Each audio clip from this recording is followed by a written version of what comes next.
سب سے پہلے انسان حضرت آدم علیہ السلام ہیں، جن کو اللہ تعالیٰ نے دنیا میں بھیجا، اور حضرت آدم سب سے پہلے نبی بھی ہیں۔ آپ ہی کی اولاد ساری دنیا میں پھیل۔ جب اللہ تعالیٰ نے دنیا کو آباد کرنے کا ارادہ کیا تو اس نے فرشتوں سے کہا، میں دنیا میں اپنا ایک نائب یعنی خلیفہ بنانا چاہتا ہوں۔ فرشتوں نے کہا، اے اللہ، تو دنیا میں ایسے شخص کو نائب بنانا چاہتا ہے جو خرابیاں کرے اور خون کرتا پھرے؟ ہم تیری تعریف کرنے کے ساتھ تیری تسبیح اور پاکی بیان کرتے رہتے ہیں۔ اللہ تعالیٰ نے فرمایا، میں وہ باتیں جانتا ہوں جو تم نہیں جانتے۔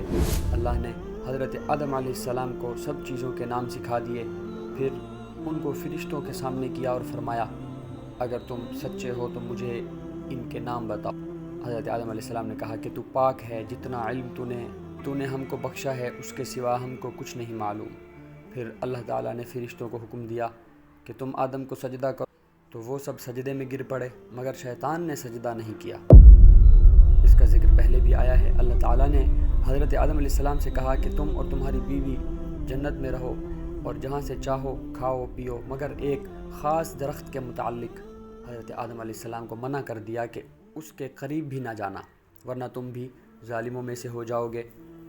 اس طرح اللہ تعالیٰ نے حضرت آدم علیہ السلام کا امتحان لیا کہ دیکھیں یہ ہمارا کہنا مانتے ہیں یا بھول کر شیطان کے بہکاوے میں آ جاتے۔ شیطان جو پہلے ہی حضرت آدم سے ناراض تھا کہ ان کی وجہ سے وہ خدا تعالیٰ کے دربار سے نکلا اور خدا تعالیٰ کی لعنت اس پر ہوئی، اور اس نے قسم کھائی تھی کہ میں حضرت آدم اور اس کی اولاد کو قیامت تک بہکاتا رہوں گا کہ اللہ میاں کا کہنا نہ مانے اور خوب برائیاں پھیلائے، اور وہ حضرت آدم اور ان کی بیوی حضرت حوا علیہ السلام کو برابر بہکاتا رہا کہ اس درخت کا پھل تم ضرور کھاؤ، اس کے کھانے سے تم فرشتہ بن جاؤ گے، جنت میں سے کبھی نہ نکلو گے۔ آخر ایک دن حضرت آدم علیہ السلام اور ان کی بیوی حضرت حوا بھول سے شیطان کے بہکاوے میں آ گئے اور درخت کا پھل کھا لیا۔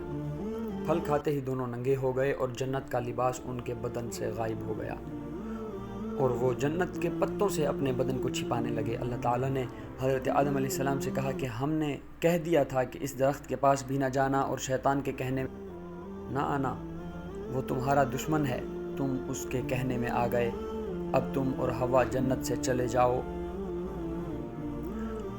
دنیا میں جا کر رہو۔ حضرت آدم کو جنت سے نکلنے اور شیطان کے بہکاوے میں آنے کا بہت رنج ہوا، اور بہت عرصہ تک اللہ تعالیٰ سے معافی مانگتے رہے اور روتے رہے کہ اللہ تعالیٰ مجھے معاف کر دے۔ آخر اللہ تعالیٰ کو اور حضرت آدم کو یہ دعا سکھائی کہ اے ہمارے رب، ہم نے اپنے اوپر ظلم کیا، اور تو ہم کرے گا تو ہم بڑا نقصان اٹھانے والوں میں سے ہو جائیں گے۔ تو حضرت آدم نے یہ دعا بہت گڑ گڑا کر مانگی، اور اللہ میاں تو بہت رحم کرنے والے ہیں۔ جب کوئی بندہ گناہ کر لیتا ہے اور سچے دل سے توبہ کر لیتا ہے کہ اے اللہ، یہ گناہ تو مجھ سے غلطی سے ہو گیا، آئندہ ایسا نہ کروں گا، تو وہ معاف کر دیتے ہیں۔ چنانچہ حضرت آدم علیہ السلام کو بھی اللہ تعالیٰ نے معاف کر دیا، اور پھر کہا کہ تم اور تمہاری اولاد دنیا میں رہو، اور یہ بات یاد رکھو کہ جب میری طرف سے کوئی نبی صلی اللہ علیہ وسلم ہدایت لے کر تمہارے پاس آئے تو تم اس کا کہنا ماننا، جو میرے بھیجے ہوئے نبیوں کا کہنا مانے گا، نہ کوئی خوف ہوگا اور نہ غم ہوگا، اور جو لوگ میرے نبیوں کی بات کو نہیں مانیں گے اور ہماری آیتوں کو جھٹلائیں گے، وہ دوزخ میں جائیں گے اور ہمیشہ اسی میں رہیں گے۔ اس کے بعد حضرت آدم علیہ السلام اور حضرت حوا علیہ السلام دنیا میں رہنے سہنے لگے، خوب جی لگا کر اللہ کی عبادت کرتے، ان کی بہت اولادیں بھی ہوئیں اور دنیا میں ہر جگہ آباد ہوتی رہیں۔ حضرت آدم علیہ السلام اپنی اولاد کو یہی بات بتاتے رہے کہ تم کبھی شیطان کے بہکاوے میں نہ آنا، وہ ہمارا دشمن ہے اور ہم کو وہ بری باتیں کرنے کے لیے بہکاتا رہتا ہے۔ ہمیشہ اللہ کی عبادت کرنا، سچ بولنا، کسی پر ظلم نہ کرنا، ایک دوسرے کی نیک کاموں میں مدد کرتے رہنا۔ آخرکار حضرت آدم علیہ السلام 900 سال زندہ رہ کر وفات پا گئے۔